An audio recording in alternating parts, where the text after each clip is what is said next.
hooked on the feeling. Yo, what's up? This is P.SO, and as you can see, I'm jubilant because I just seen Guardians of the Galaxy for the second time, and this is my spoiler-free, quick-fire review of Guardians of the Galaxy. Remember, ain't nothing like me except me. Alright, so let's get right into it. Marvel's Guardians of the Galaxy, starring Chris Pratt, Zoe Saldana, Dave Bautista, Vin Diesel, Bradley Cooper, Lee Pace, Karen Gillian. Am I forgetting anyone else? Michael Rooker, Jimon Hansu, Benicio del Toro. Jeez, what a cast! I know I'm forgetting.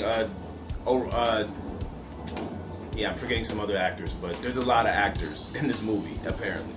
And I'm just bursting at the seams because this movie might be my favorite film of the year. And I'm not saying it's the best movie of the year. I'm not saying that. I'm just saying that when I left Guardians of the Galaxy, I had this feeling that you get when you watch a classic movie like a Star Wars or an Indiana Jones or Jurassic Park or a Titanic, where it's just like an epic film that you know everyone can appreciate. Let's start with the good, because there's so much of it. The comedy is great. There's a joke per minute. All the character interactions are fantastic. The set design and costume design is really tight. A lot of the action beats are really well done. The CGI looks great. Rocket Raccoon, for instance, you can see every single whisker on his face. What else did I like about the film? The overall story was good. I mean, yes, it was based on a MacGuffin, and I know that it seems like a big trend with superhero films that they have a MacGuffin. This one I didn't mind it as much because to me it was more about the semblance of the team, kind of like the Avengers. But this was such a ragtag group of characters, and it was such a different experience from Avengers that I think that the MacGuffin storyline didn't bother me as well. What else did I like about the film? Man, just about everything in terms of the characters. I love the Groot. I love how they used his tree growing powers. I loved Rocket. I loved his attitude. I love how Bradley Cooper did Rocket's voice. I didn't even hear Bradley Cooper. I just heard Rocket. I love Zoe Saldana. I love how she was just a straight arrow. Dave Bautista, now he's arrived in Hollywood. He's done I think he's gonna get a lot of roles after this film because he did a really good job. Chris Pratt, just great job. I mean, he just nailed the character of Star-Lord. And it was interesting because a lot of people were concerned about the Guardians of the Galaxy because, the comics weren't as super popular and there wasn't a lot of comics, canon for them. And I think that's why Marvel has such success with this film, because they didn't have to strictly adhere to some, nerd's vision of what the Guardians were.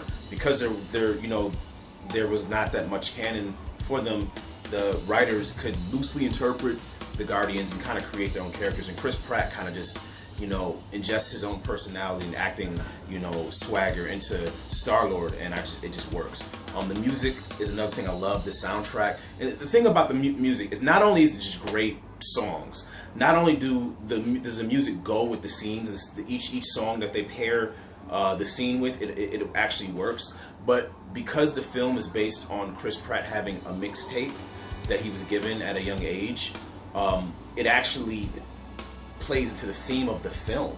So I don't know if I've seen music be used this well in a movie in a long time. And it's getting me really excited for the second one because I can't wait to see what 80s pop hits they resurrect for the second film. So great job of music. I like Thanos. I like Josh Brolin's.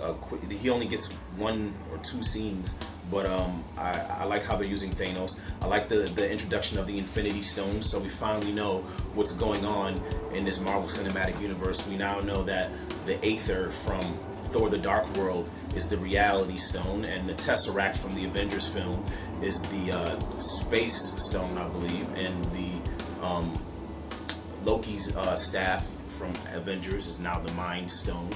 They're not calling them gems like they do in the comic books, they're calling them stones.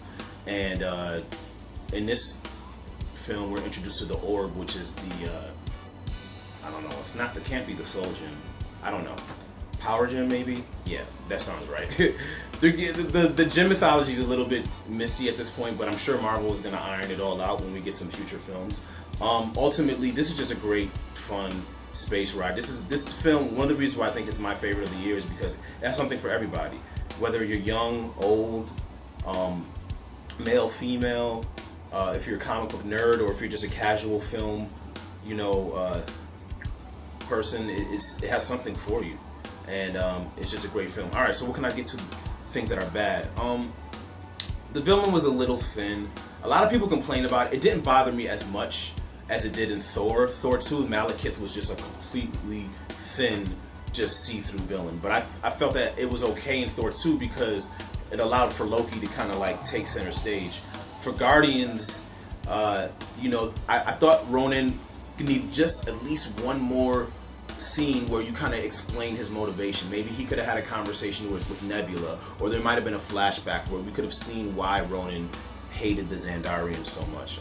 I would have appreciated that. I would also have appreciated to see more of the alien worlds. The first scene where you see Star-Lord come onto this rogue planet, you get a real good sense of this world.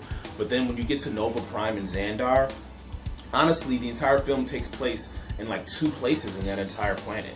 It's like this main courtyard, and then there's like the headquarters for Nova Prime, and that's it. You don't really see any other than the rest of the planet.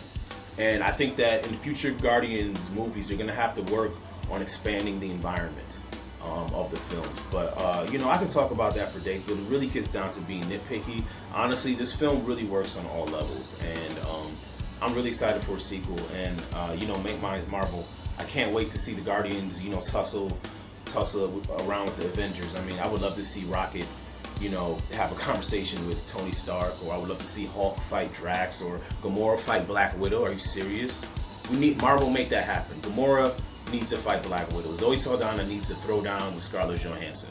That's like every fanboy's like wet dream. Seriously, let's make that happen, Marvel. So Guardians of the Galaxy's got me singing. I'm hooked on the feeling. So it's P.SO. This is Nerd Era, where nerd culture reigns supreme. Thanks for checking out, and don't forget to subscribe. Subscribe. You must subscribe. Thanos demands it. He's gonna be coming after you with the Infinity Gauntlet if you don't subscribe to this channel. Word. Nerd Era.